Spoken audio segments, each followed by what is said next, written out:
Bom dia, gente. Nessa aula, a gente vai falar a respeito dos elementos básicos da programação, né? Então, a gente já está começando a falar, efetivamente, de código, né? Essa disciplina, né, voltada a entender o material, né? Material, tecnologia, material de construção das mídias computacionais, né? E a gente vai começar a entrar, não exatamente no código hoje, a gente não vai ver código, mas a gente vai começar a entender do que o código é feito, em que ele é, código computacional, programação, ela é feita. Tá?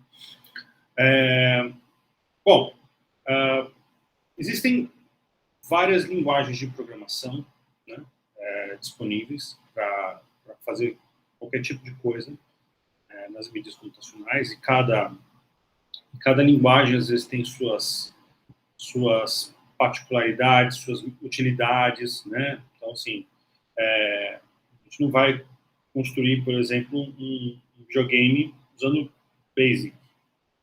Não vai conseguir, não vai dar muito certo, né? É um trabalho muito grande e não vai ficar bom, né? Então, existem linguagens melhores. C, por exemplo, é uma linguagem melhor para a gente trabalhar uma coisa como um videogame, por exemplo, né? Tem outras também, dá para fazer videogame com, às vezes, outras linguagens. Mas cada linguagem de programação tem a sua melhor utilidade, né? Ela tem uma aderência melhor a certos tipos de coisa, né? E, no geral, as linguagens que a gente chama de linguagens introdutórias, né, que são as linguagens de programação através do qual as pessoas aprendem a programar, né, elas mudaram nas últimas décadas, né? Na década de 70 para 80, as pessoas aprendiam, né, principalmente até crianças, aprendiam a programar usando a linguagem Basic, né? Basic era uma linguagem muito simples, muito parecida com o inglês. Então, assim, eram instruções construídas de uma maneira muito legível, muito, assim, não 100% continua sendo uma programação, né? Mas eram instruções em inglês que quase que diziam o que elas estavam fazendo, né? De uma maneira muito, muito simples, né? Antes do Basic, também se usava, inclusive com crianças, a linguagem Logo, que foi criada na década de 60, é uma linguagem gráfica, tem muita relação com o processing, porque ela tentava ensinar o raciocínio da programação. Foi uma linguagem puramente educacional, não havia nenhuma aplicação construída realmente em Logo, mas ela existia para ensinar o raciocínio da programação para crianças, principalmente. E ela tinha imediatamente um resultado gráfico, então você controlava a posição de uma tartaruguinha que ia desenhando na tela através de instruções, né? E procedimentos lógicos. Né? O Basic, ele é da década de 80, né? Final da década de 70, começo da década de 80, e por mais que ainda também fosse uma linguagem muito... com pouca aplicação prática, na década de 90, a gente viu surgir o Visual Basic da Microsoft. E por ser uma linguagem muito simples, qualquer um conseguia trabalhar, né, sem grandes dificuldades, né? Muitas aplicações foram construídas utilizando o Visual Basic, né? Porque ele era fácil, você conseguia coisas que não precisavam de muita performance, de muito resultado, né, ágil, podiam ser construídas através de Visual Basic. Então, foi uma linguagem que foi utilizada muito na década de 80 para construir soluções corporativas, sem ter muito custo. Quer dizer, as empresas conseguiam fazer internamente alguma coisa, né? Tinha lá uma planilha, tinha lá um banco de dados, alguma coisa, eles precisam criar alguma coisa para usar, para as pessoas usarem, alimentarem esses dados, coisas assim.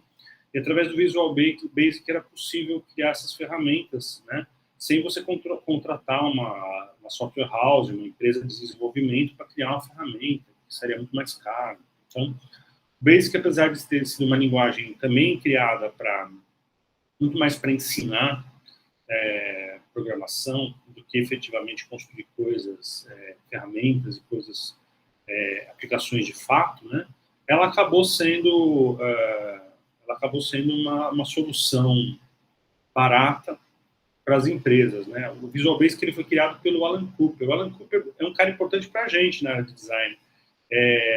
O Alan Cooper é um dos grandes nomes ali do design de interfaces e do design de experiência para o usuário, né? O cara que criou a ideia de personas na parte de design de serviço, na parte de projeto, né?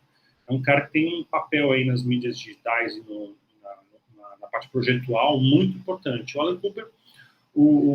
Alan Cooper criou essa solução que depois a Microsoft comprou e virou o Visual Basic, né? Era uma solução de como é que você construía ferramentas simples, né, para trabalhar principalmente para as empresas trabalharem e poderem usar, né, o recurso computacional sem uma equipe altamente especializada. Enfim, então o Basic mesmo teve até alguma aplicação concreta, mas era uma linguagem destinada para ensino. Basicamente era para introduzir programação na vida das pessoas e depois que as pessoas entendiam como a coisa funcionava, elas passavam a trabalhar com linguagens realmente úteis e que poderiam, de fato, ter aplicações concretas, né? Mas acabou tendo também um pouco de aplicação concreta. E daí, quando a gente chega em 2000, né, e um pouquinho depois de 2000, primeiro o JavaScript começa a assumir esse papel de linguagem introdutória, de primeiro contato com a programação, né? Diferente do Basic, o JavaScript ele não foi criado para ser uma linguagem simples, básica e fácil para ensino. O JavaScript, de fato, foi criado para ser uma linguagem de aplicação mesmo, de uso concreto, comercial. O JavaScript ele foi criado pela Netscape, que foi um dos funcionários do Netscape, que foi quem criou o primeiro navegador, né, da internet, o navegador comercial da internet. E ela foi criada para ser uma linguagem que funcionaria dentro do navegador para que a gente pudesse criar, né, documentos, páginas para a web interativas, com recursos de programação e coisas do gênero. E o JavaScript, ele, de lá para cá, né, de 2000, quando foi na década de 90, na verdade, 96, 97, não vou lembrar exatamente quando o JavaScript foi criado pela Netscape, mas de lá para cá ele se tornou muito mais do que era o projeto original, né? Ele se tornou uma linguagem muito poderosa, se tornou uma linguagem muito flexível, com muitos recursos, dentro do navegador e fora do navegador, né? Então, dentro do navegador, entendendo que 2000 até hoje, né, muitas coisas migraram para a web, muitos sistemas, ferramentas, aplicações migraram para a web. Então, a gente tem ali um espaço, né, de desenvolvimento de aplicativos e aplicações na nuvem, coisas do gênero, que é muito importante, né? Então, a gente tem, claro, continua tendo softwares instalados nos nossos computadores, mas tem muita coisa que a gente usa hoje dentro do navegador, online, na web, né? Então, e tudo isso é trabalhado através de JavaScript. Então, a gente, além de ter uma linguagem muito poderosa dentro do navegador, que faz muita coisa, o JavaScript também saiu de dentro do navegador. Então, hoje a gente tem uma plataforma chamada Node, que é uma plataforma onde você roda nos computadores software construído com JavaScript, né? E a partir daí você pode, né, criar soluções que não são só soluções para o navegador. O Node é JavaScript também, mas ele tem algumas peculiaridades, algumas diferenças, né? Porque toda linguagem de programação, a gente vai ver isso um pouquinho com mais calma na aula que vem, possui uma biblioteca de instruções pré-definidas, né? Um conjunto mínimo ali de coisas de recursos já estabelecidos, para que você possa fazer uso, né, sem construir a roda do zero. A gente chama isso de API, né? E a API do JavaScript dentro do navegador é diferente da API do Node. Tem pequenas diferenças, né? Então, recursos diferentes. Então, quando você aprende JavaScript, você também está aprendendo Node, mas não significa que você consegue trabalhar imediatamente a plataforma do Node sabendo JavaScript, porque você não conhece as instruções básicas, né, os recursos básicos que você tem ali. Você conhece como que a coisa funciona, né? Então, é mais ou menos dizer o seguinte, você sabe como a língua é articulada, mas você não conhece as palavras, né? Então, é como se tivesse duas línguas diferentes que se articulam da mesma maneira, né? Mas as palavras são diferentes, o dicionário é diferente, tá? Então, o Node e o JavaScript, eles têm essa relação, né? Algumas coisas são iguais, idênticas, mas você tem muitas coisas no Node que são completamente diferentes do JavaScript, não na forma de articular, mas nas próprias instruções e recursos. Tá? Então, o JavaScript, de fato, se tornou, atualmente, uma das linguagens mais populares e mais utilizadas no mundo. É uma linguagem, de fato, de uso concreto, né? De aplicação concreta para muitas coisas. E é uma linguagem relativamente fácil. A gente não pode dizer que o JavaScript é uma linguagem fácil, porque ela às vezes eu chamo ela de uma linguagem um pouco traiçoeira. Ela cria muitas facilidades, e por causa das facilidades a gente acaba tendo alguns problemas de coisas que a gente acha que vai funcionar de uma maneira e não funciona, né? Justamente porque ela permite muita coisa, ela é muito permissiva. Né? Linguagens que são menos permissivas, que elas são mais rigorosas e são mais quadradinhas, quando alguma coisa está errado, está errado. E aí dá erro e nada funciona e você percebe que tem alguma coisa errada. Linguagens que são muito permissivas, elas não dão erro, o erro passa desapercebido e as coisas começam a dar errado e você não sabe exatamente por quê. Né?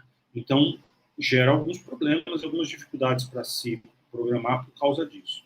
Mas o JavaScript é uma linguagem muito mais fácil do que, por exemplo, o C, ou o próprio Java, né, que é outra linguagem também muito utilizada, e diversas outras linguagens. Tanto o JavaScript quanto a linguagem Python são linguagens razoavelmente fáceis de aprender. Né? Elas não são as mais fáceis, mas elas são fáceis o suficiente para que uma pessoa que esteja vendo programação pela primeira vez consiga entender o que está fazendo e consiga fazer. Um pouco depois, na verdade, do JavaScript, apareceu o Processing. O Processing é uma linguagem mais nova, né, mais recente do que o próprio JavaScript. E o Processing, na verdade, ele estava baseado na linguagem Java, não na linguagem JavaScript, que são coisas diferentes. Né? O Processing é uma linguagem bem mais simples do que o JavaScript. Né? Ele é uma simplificação do Java, e ele foi simplificado justamente para permitir que as pessoas tenham, as pessoas que estavam iniciando, né, tivessem um contato tranquilo, né, tivessem um processo tranquilo de aprendizado. Né.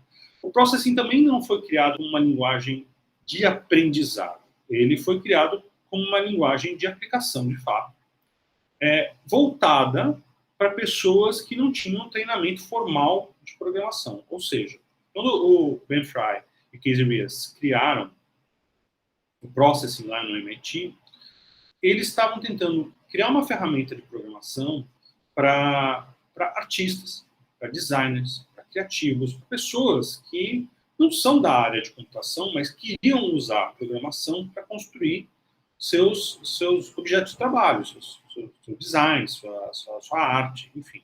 Né?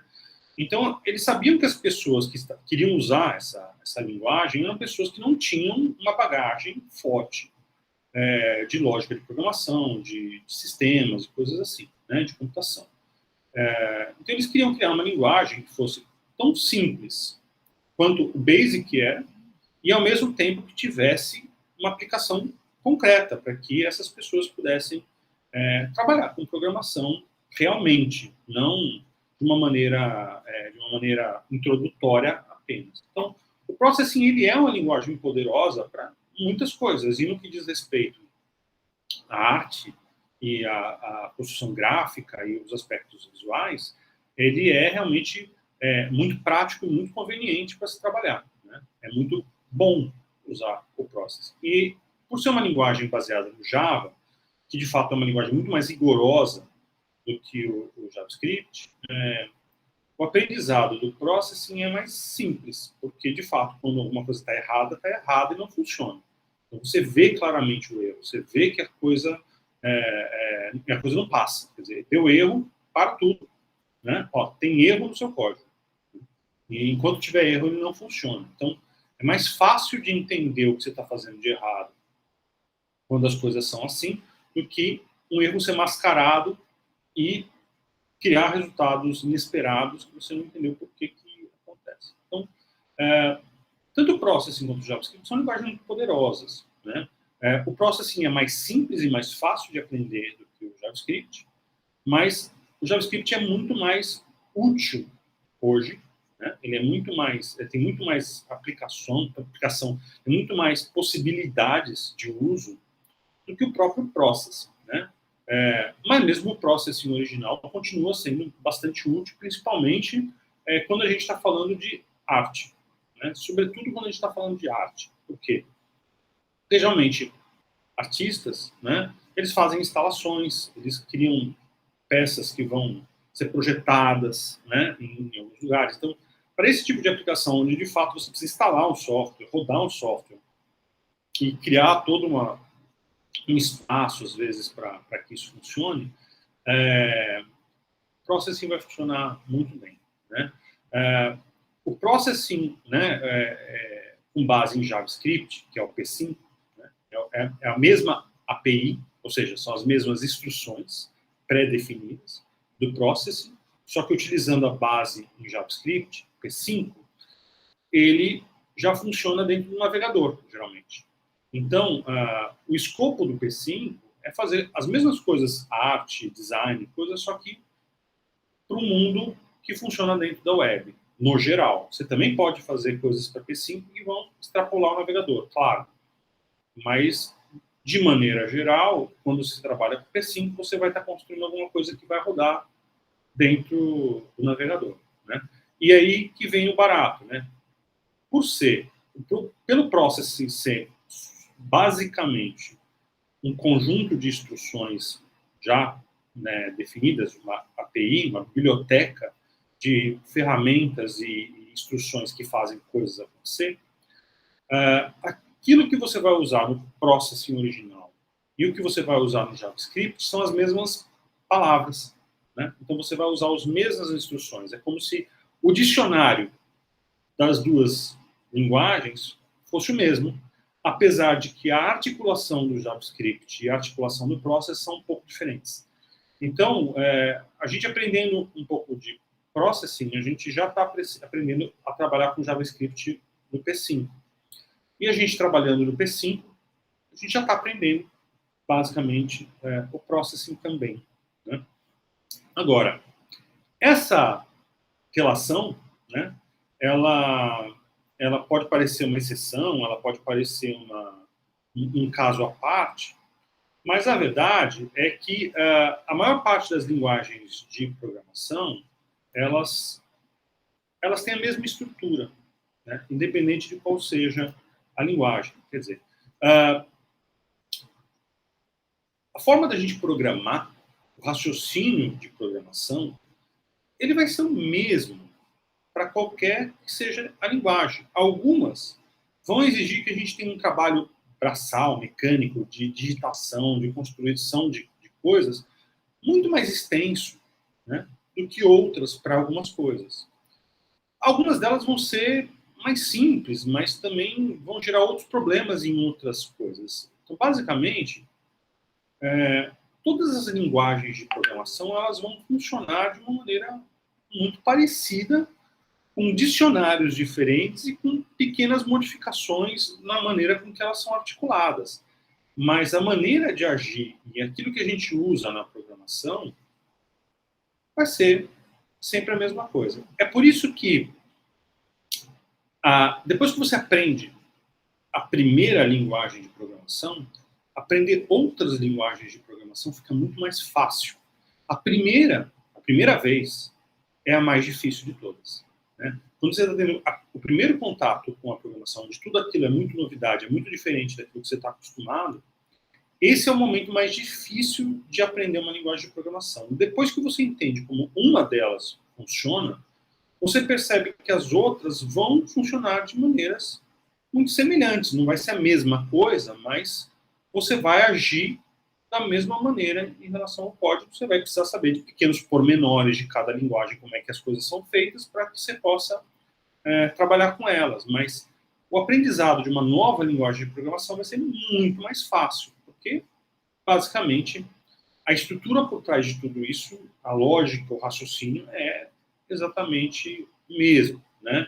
Então, a gente chama isso, né, a gente fala que o que a gente aprende inicialmente numa linguagem de programação, qualquer que seja a linguagem de programação, são os elementos fundamentais da programação. São poucos elementos. Né? Você tem que entender que todo código vai ter aqueles elementos, vai contar com aqueles elementos. Né?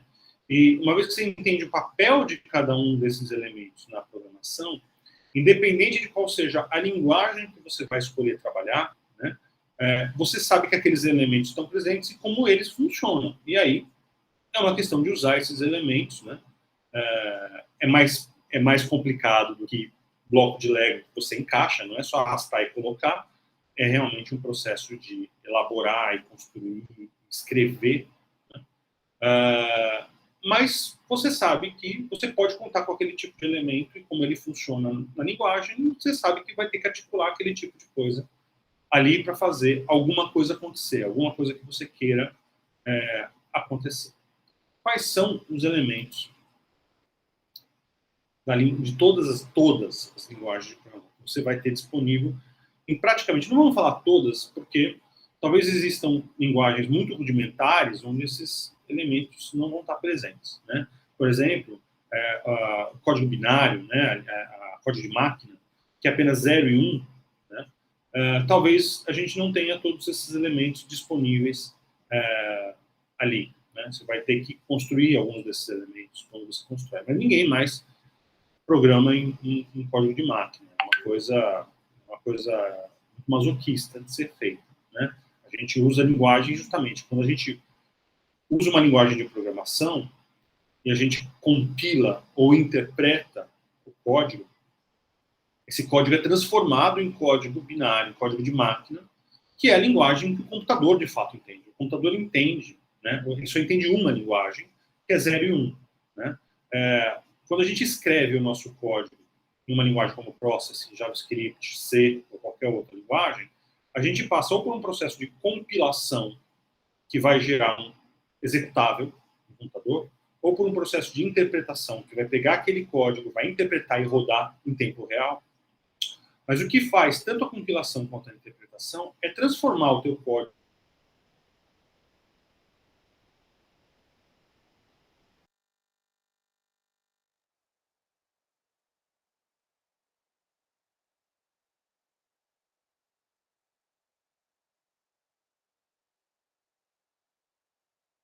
eu acho que eu perdi a minha conexão, mas acho que dessa vez não parou. Tá? Eu não sei exatamente onde parou ali, mas enfim. Eu estava dizendo que ninguém, em sã consciência, hoje, vai programar em código de máquina. Isso não faz nenhum sentido. Isso é masoquismo. Né? A gente trabalha com uma linguagem de programação que vai fazer esse trabalho para nós de transformar aquilo que a gente programou na linguagem que o computador entende. Né? Seja de uma maneira compilada, ou seja, de uma maneira interpretada. O que é o compilado e o que é o interpretado? Quando a gente compila um código, a gente transforma aquele código num código de máquina que um tipo específico de processador e um tipo específico de sistema operacional compreende. Então, a gente, quando compila um código, a gente compila um código para rodar no PC com Windows 11. certo? Aquele código só vai rodar naquela circunstância. Se você tiver um Mac, não vai rodar. Né? Então, o código ele é específico para rodar em um contexto. Ele é construído para ser lido e ser executado em um tipo de processador, em um tipo de sistema operacional. Né? Então, isso cria uma situação que é muito específica. Então, se eu quiser construir um software para rodar no Mac, compilar para rodar no Mac, vou ter que compilar ele para um Mac. E hoje em dia, a gente tem duas plataformas rodando na Apple, né? A gente tem a plataforma da Intel e a gente tem a plataforma da própria Apple, chips da própria Apple. Então, você tem que compilar o teu código para cada um desses chips diferentes, para que o chip é o cérebro, né? E esse cérebro ele vai entender o código binário de uma maneira muito específica. Então, você tem que construir esse código para cada chip, para cada sistema. É trabalhoso, né? Você tem que criar várias versões numa mesma solução. E, no geral, as ferramentas de programação nos ajudam a gerar essas compilações específicas sem que você tenha que fazer muito trabalho. Tá? O código interpretado é aquele código que faz esse processo de transformar um código para o processador, para rodar naquele computador, naquele sistema, naquele processador, em tempo real. É mais conveniente para o programador, porque ele vai escrever um único código e o navegador vai interpretar, ou o Java Virtual Machine vai interpretar. Né? Então, assim, você vai ter um interpretador que vai fazer a transformação em tempo real. Só que, consequentemente, eles são muito mais lentos. Né? Um código que já está construído para ser lido pelo chip, né? pelo processador, na linguagem dele, vai ser muito mais rápido do que um código que está sendo feito esse processo em tempo real para ser enviado para o processador para rodar. Então, os códigos interpretados, as linguagens que trabalham de maneira interpretada, elas são muito mais lentas. Né? Muito mais lento significa o quê? Que é uma coisa lenta? Não é lento para nós. É lento em termos computacionais. É claro que, por exemplo, um videogame, você não vai pensar num videogame rodando de maneira interpretada. Ele talvez não tenha a performance necessária, né, para que você possa gerar um jogo, né, que precisa de muito processamento, muita agilidade, muita performance. Né? Então, jogo, por exemplo, é uma coisa que vai ser compilado, né, e vai rodar localmente no seu computador. Porque precisa, exige de performance mesmo. Agora, uma ferramenta de trabalho, né, às vezes ela não precisa de toda essa performance, de todo esse recurso. Né? Então, ela pode ser interpretada e vai funcionar muito bem, né? Tranquilamente, para nós. Né? Aquilo que a gente vê na web é tudo interpretado. Aquilo que você está rodando na web é tudo código interpretado. É tudo resolvido em tempo real no seu navegador. Tá? Independente do que seja, seu Gmail, o Figma, que o pessoal agora está usando, né? É tudo código interpretado. E é rápido e funciona. Né? Não vai ter a mesma performance de um videogame, por exemplo. Né? Ou alguma coisa que precise de um cálculo muito rápido, né? Em termos computacionais mesmo. Pois bem. Então vamos lá. Isso aí que a gente está vendo na tela são os elementos básicos de praticamente todas as linguagens de programação. Então, todas as linguagens de programação têm variáveis, todas as linguagens têm operadores aritméticos, todas têm operadores lógicos, todas têm funções, ainda que os nomes função ou, né, métodos, enfim, a gente tem nomes diferentes, mas é a mesma coisa. Né? Matrizes e objetos. Né? O último desses elementos, os objetos, né, talvez, por exemplo, não existam em todas as linguagens, porque os objetos eles só começaram a aparecer nas linguagens de programação depois que se inventou uma coisa chamada linguagem orientada a objetos. Né? Se não me falha a memória, as primeiras linguagens orientadas a objetos são de 1979. Posso estar errado na data, mas é o finalzinho da década de 70. Né? O pessoal do Gang of Four que propôs esse tipo de programação, essa nova maneira de trabalhar com programação, orientada a objetos. A gente vai ver isso quando a gente trabalhar com objetos. Né? Mas o BASIC, por exemplo, era uma linguagem que não possuía objetos, né, originalmente, na década de 80. Né? E algumas outras linguagens, Pascal, acho que também não tinha objetos. Então, depois, né, apareceram.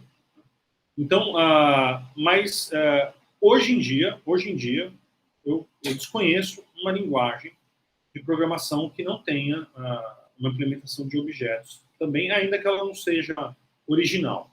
Tá? Então, pelo que eu conheço, todas elas têm. Né? Imagino que todas elas têm.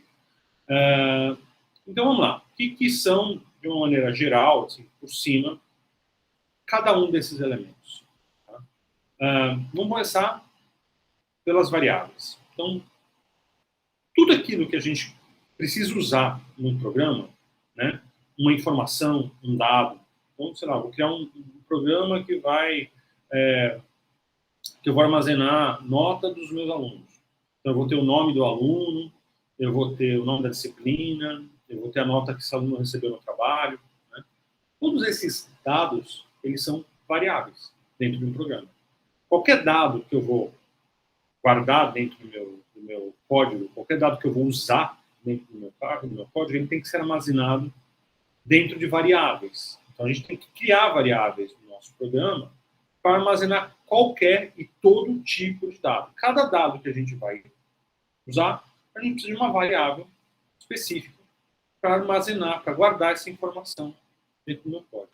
A variável, ela guarda essas informações na memória do computador. Então, na verdade, a variável é só um índice, né? Que a gente cria um nome lá, assim, ó, variável nome. É só um índice para dizer que tem uma porção ali da memória do computador onde você vai guardar um dado e você vai se referenciar essa porção da memória através dessa variável, dessa coisa, ó, nome. Tá lá. Né? Antigamente, nas linguagens Assembler, por exemplo, coisas muito antigas, você tinha que colocar o dado diretamente na memória e falar assim, ó, memória número 800.520. Tá lá, ó, essa informação está nesse ponto da memória. Você tinha que, de fato, ir falar, ó, eu guardei no ponto tal da memória. Não tinha variáveis, você tinha que, de fato, lidar diretamente com o hardware. Né? Mas as linguagens, depois dessas linguagens muito rudimentares, linguagem máquina Assembler, a gente passa a ter uma referência, né? Uma coisa que, ó, vou guardar aqui nessa variável. Então, tudo aquilo que a gente vai operar, lidar, modificar dentro de um código tem que ser armazenado dentro de uma variável. Sempre, sem exceção. Tá?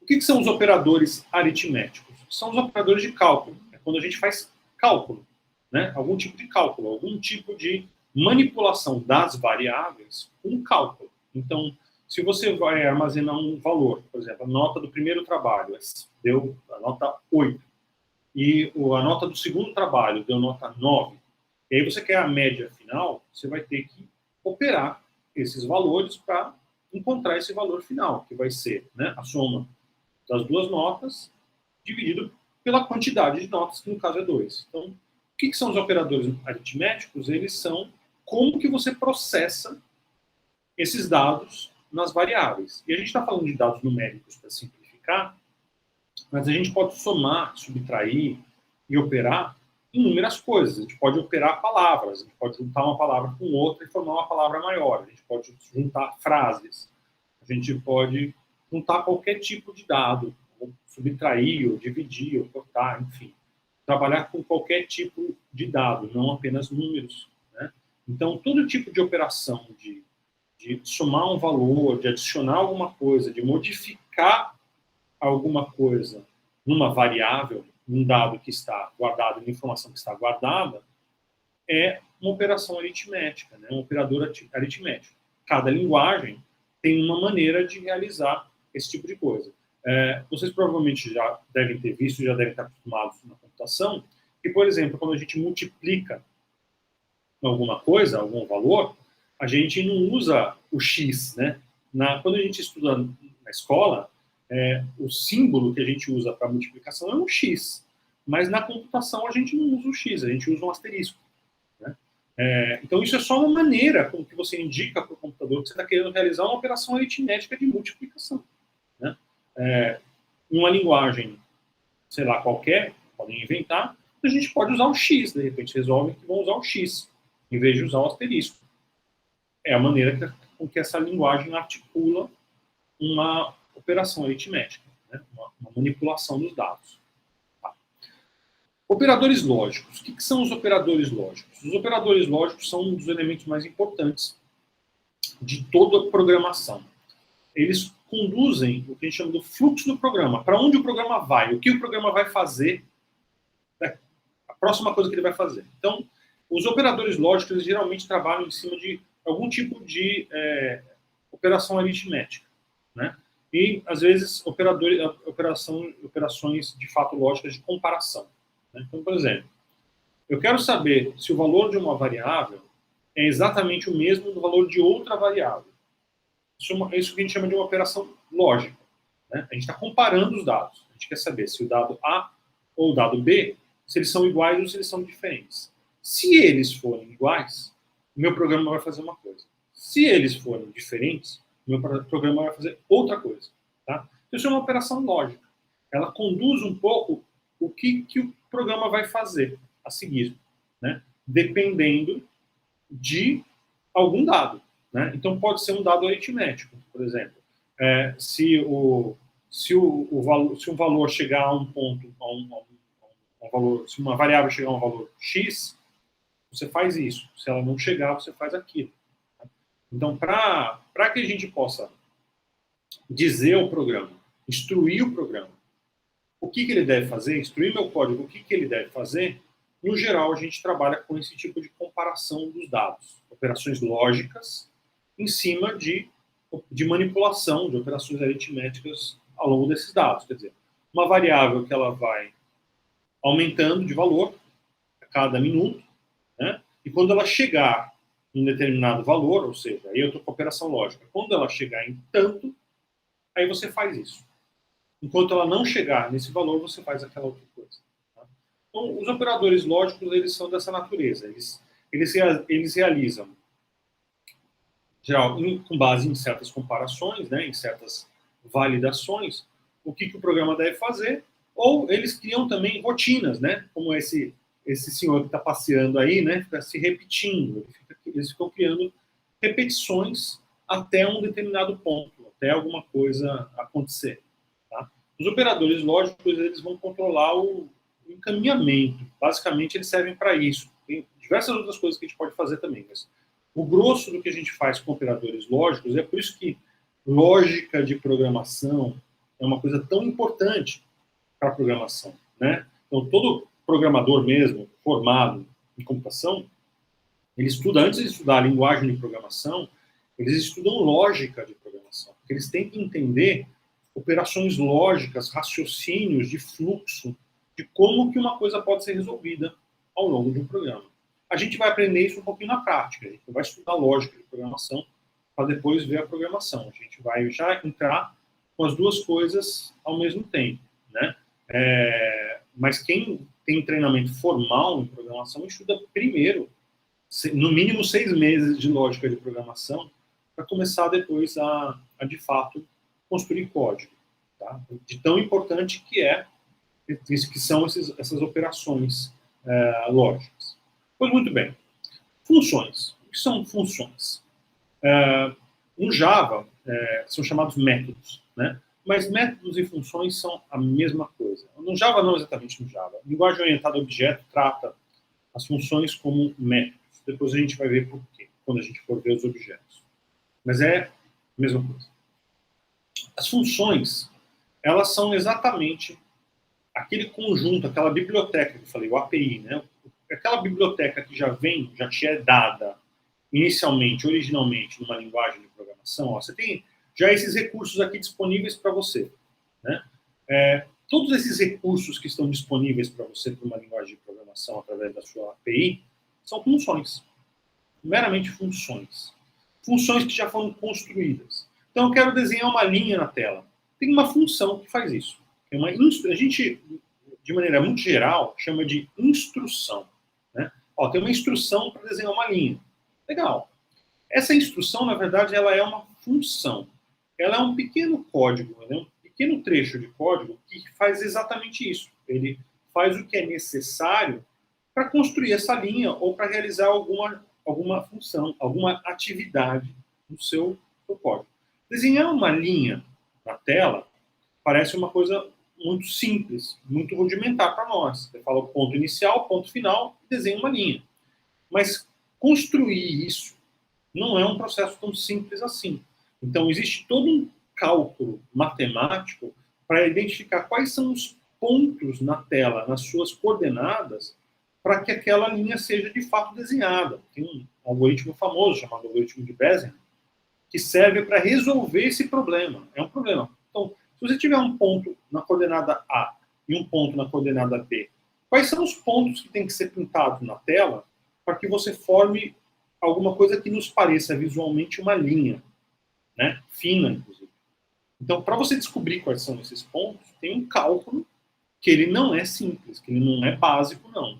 E tem diversos outros algoritmos que tentam fazer isso de maneiras, às vezes, mais rápidas ou mais eficientes. Então, tem várias versões de códigos para resolver um mero problema que nos parece, né, para nós como designers, parece muito simples, mas em termos de cálculo não é uma coisa tão básica assim. Só que o que acontece? Essa função, a função line, por exemplo, que calcula isso, ela vai resolver esse problema para você, para que você não tenha que fazer esse cálculo. Então, você já tem alguma coisa pronta que faz toda essa calculeira e te gera um resultado, que é o desenho de uma linha na tela. Né? Isso faz parte da API, isso faz parte da biblioteca do Process, que você já recebe inicialmente para que você não tenha que construir do zero, inventar a roda. Porque a gente já sabe como resolve isso. Então não precisa que você reinvente a roda para fazer isso.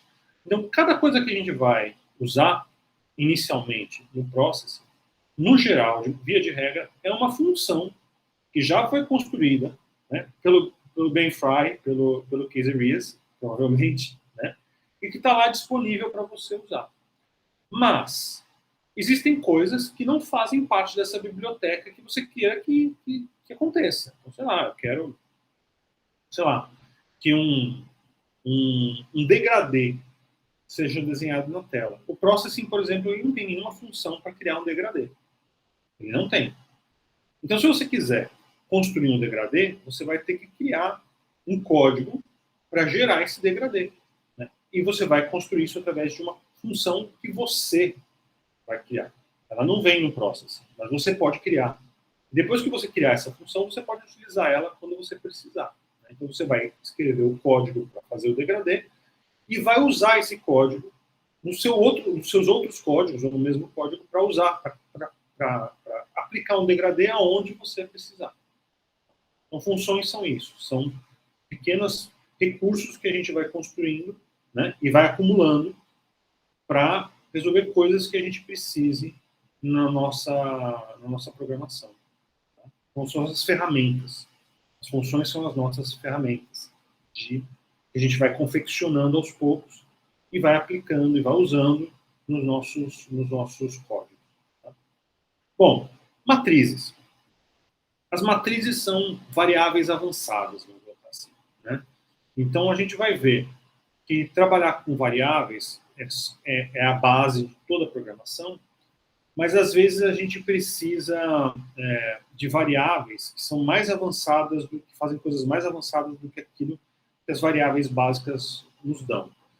Matrizes, elas são variáveis que guardam múltiplos valores numa mesma referência. Em vez de você ter um dado, um único dado, você tem diversos dados indexados dentro de uma única variável. Tá? E isso permite que a gente manipule os dados de uma maneira muito mais flexível, só que elas são mais complexas. Tá? Matrizes são basicamente aquilo que vocês, na escola, se viram, né? Matrizes, é a mesma coisa. Então, vocês devem ter visto na escola um desenho vocês devem lembrar de um campo que tinha vários números, né? E que às vezes você multiplicava, e para multiplicar uma matriz tem todo um processo. As matrizes na computação são basicamente a mesma coisa. Você vai ter vários dados registrados. Elas podem ser matrizes unidimensionais, lineares, que você vai ter, sei lá, uma sequência de dados que você vai guardar dentro de uma variável. Elas podem ser bidimensionais, você pode dar coordenadas, falar, ó, pegue o dado que está guardado na posição 5,3. E aí tem um conjunto, né, de dados que você mapeia bidimensionalmente. E elas podem ser tridimensionais também. Você pode ter 3 dimensões, 4, 5, 6, quantas vocês quiserem. Isso pode transformar as matrizes em uma coisa muito complexa. Mas para quando a gente está trabalhando, de fato, com dados massivos, muita coisa, a gente acaba precisando desse tipo de recurso mais complexo para conseguir encontrar e se mover, navegar pelos dados. Tá? Então, as matrizes, elas são muito úteis, elas são muito importantes, principalmente para a computação gráfica. Né? Então, quando a gente está trabalhando com alguma coisa gráfica, visual, as matrizes são um recurso muito importante, porque a gente vai trabalhar com muitos dados. Entenda o seguinte, por exemplo, você vai pensar num ponto na tela, você já está naturalmente trabalhando com 3 variáveis. Você está trabalhando para este ponto com o valor dele em x, este ponto, o valor dele em y, e este ponto, o valor dele, a cor dele. Então, se você estiver trabalhando com um ponto na tela, você já está trabalhando com 3 dados, 3 variáveis. Você imagina trabalhar com 500 pontos na tela para fazer alguma coisa. Quantos dados você tem que manipular ao mesmo tempo? Né? Então, nesses casos, vai ser mais fácil. Não é exatamente simples, mas vai ser mais fácil a gente trabalhar com matrizes, com dados armazenados em uma única variável, vários dados ao mesmo tempo, do que a gente trabalhar com variáveis simples. E a gente vai ver isso com calma na aula sobre matrizes. São algumas aulas, né, que vão ser importantes para nós. E, por fim, os objetos.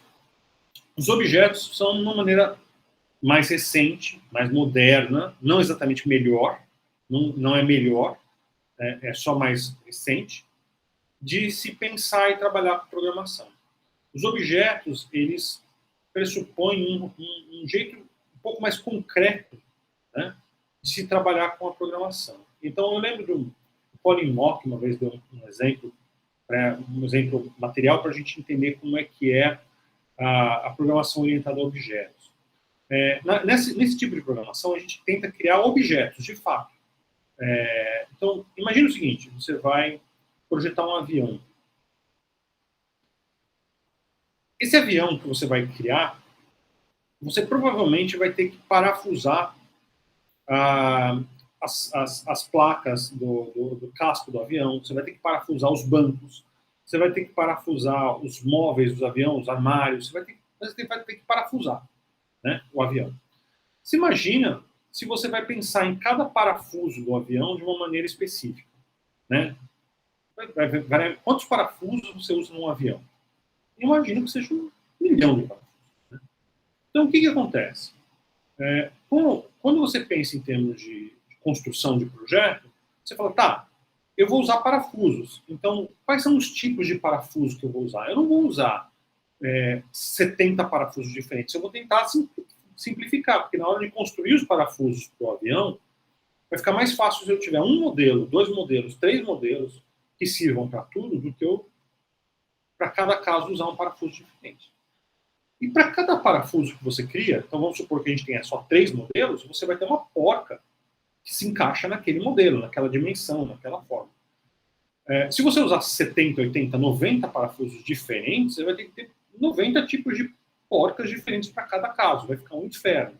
Então, qual que é o raciocínio? Então, quando você está projetando um avião, a lógica da programação orientada a objetos você não vai projetar só o avião, você vai projetar o parafuso que você vai usar no avião. E você vai projetar a porca que você vai usar para prender esse parafuso nesse avião.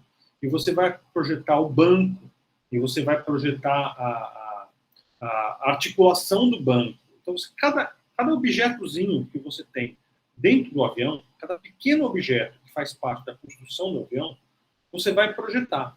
Mas uma vez que você projetar a articulação do banco, você vai usar a mesma articulação para todos os bancos.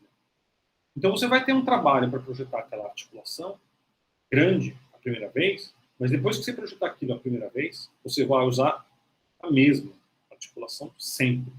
Então vai te ser muito útil, porque você vai ter uma articulação padrão para todos os bancos, você sabe como funciona.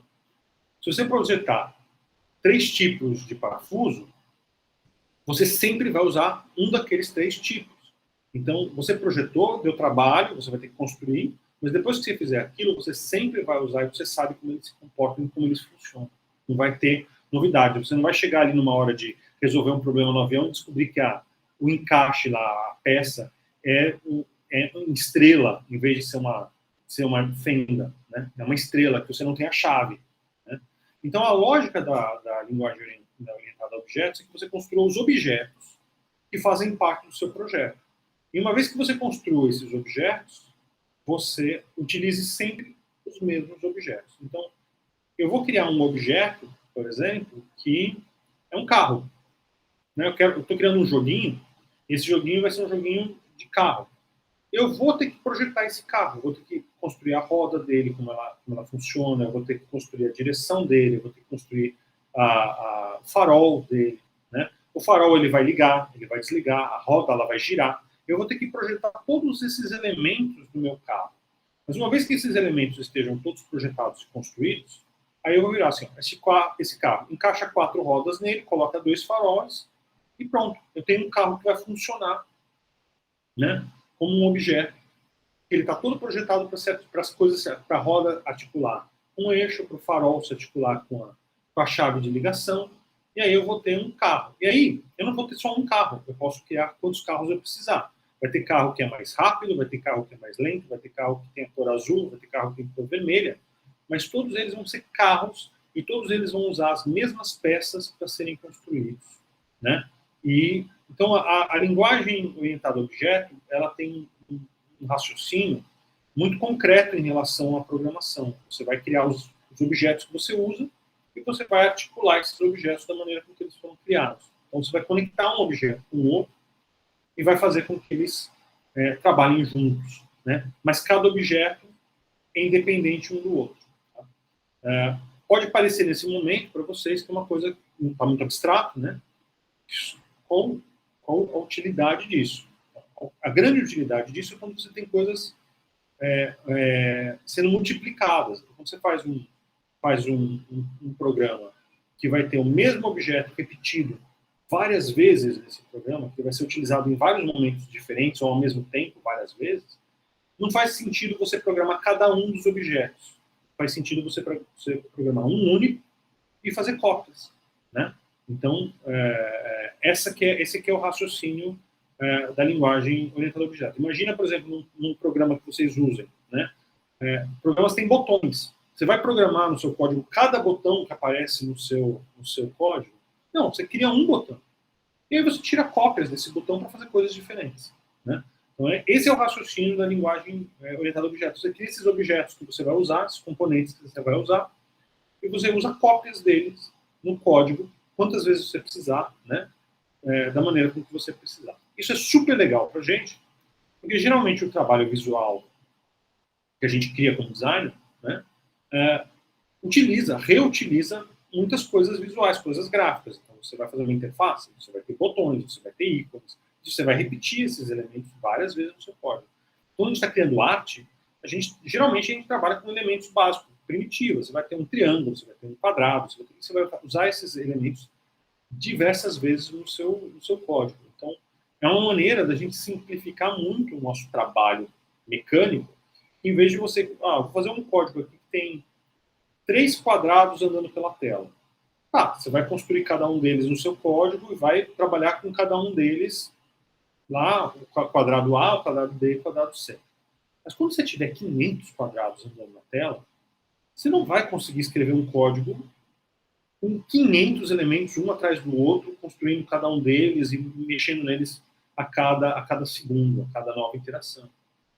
Você vai criar um único e vai tirar um monte de cópia e falar, cada um faz aí o seu trajeto, né, da maneira como está planejado, e eu não vou ficar cuidando de cada um deles, escrevendo linha de código um por um para cada um deles, tá? Então, a linguagem orientada a objeto é isso. Quando a gente tem uma massa de coisas acontecendo, ela vai ser muito mais prática, muito mais conveniente. Quando você tem uma única coisa, 2 coisas, 3 coisas só que você está mexendo, aí talvez não vale a pena mesmo trabalhar com objetos. Talvez seja mais simples cuidar de cada um deles no seu código um por um, caso a caso. Tá? Então, basicamente, esses elementos, né, estão presentes em toda a linguagem de programação. E eles são articulados. Como que a gente constrói esses elementos? Eles são articulados através da sintaxe. Então, cada linguagem de programação tem uma sintaxe, uma construção sintática específica. Né? Então, como é que você constrói uma variável? Cada linguagem tem uma maneira, tem uma sintaxe específica para você declarar uma variável. Como é que você constrói uma função? Cada linguagem tem uma sintaxe específica, uma maneira de escrever o código para deixar claro que aquilo é uma função, aquilo é uma variável, aquilo é uma matriz, aquilo é um objeto.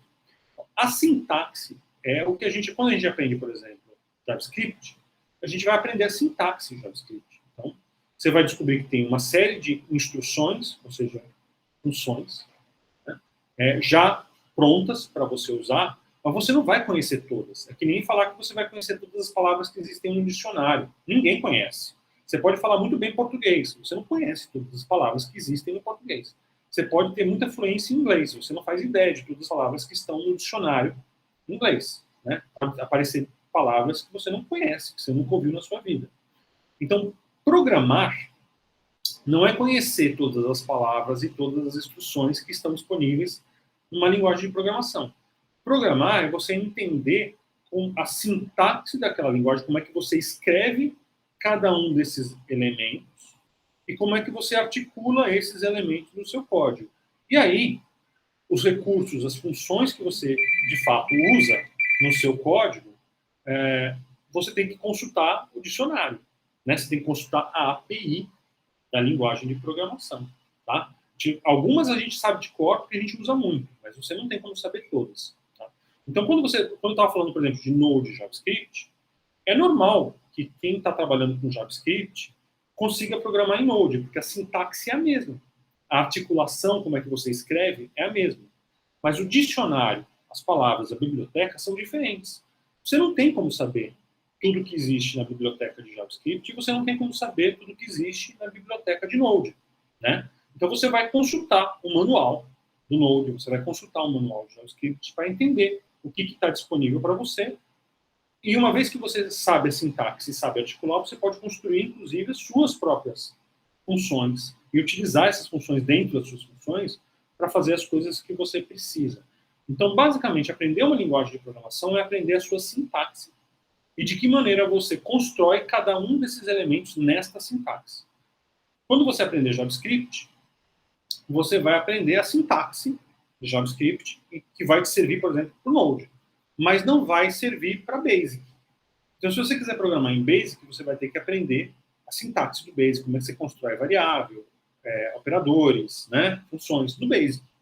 E aí, o raciocínio todo desses elementos vai ser o mesmo no Basic ou no JavaScript. Mas a maneira com que você escreve no Basic é uma, a maneira com que você escreve no JavaScript é outra.